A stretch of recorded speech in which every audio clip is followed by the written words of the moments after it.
Do you work out? Yes, no, always, sometimes, never. The probability of you answering no to my question is actually quite high, as about 70% of Americans are now classified as sedentary. Making matters worse, about 95% of people losing body weight from the way overdone diet alone approach gain all the way back plus some. Why? This is a complex issue, but oftentimes it's a failure to implement tolerable lifestyle changes that include exercise and other key lifestyle ingredients. No matter people's excuses for not exercising and taking personal responsibility, there's always a solution.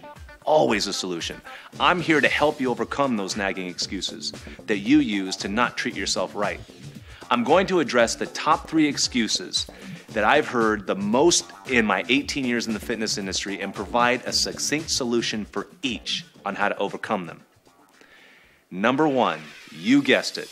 I don't have time to exercise. This statement just doesn't make any sense. It implies you don't have the ability to make choices in your life.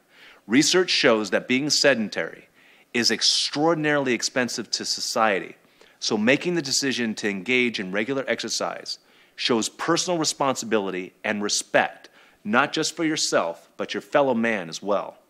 To this end, the main purposes of the fitness show are to motivate and educate you on implementing time-saving fitness skills to help get rid of this famous excuse. Whether you want to admit it or not, everyone has the time to devote to an exercise program. Whether or not you act responsibly and do what you know you should do so that you feel good inside and out, it's up to you. Number 2, which is kind of tragic in my book, I'm too old to exercise. This is kind of like saying I'm too hungry to eat. Research in the area of exercise for older adults is nothing short of compelling, as exercise has been shown to help improve function, flexibility, self-confidence, everything when done in a purposeful manner at any age, any age. Now, I know from firsthand experience that it can be difficult to convince an older adult to exercise, especially coming from a family member. I urge that this message come from the older adult's doctor, as oftentimes this is the only guidance they will listen to. The bottom line, you are never too old to exercise. Research says it, and I'm telling you.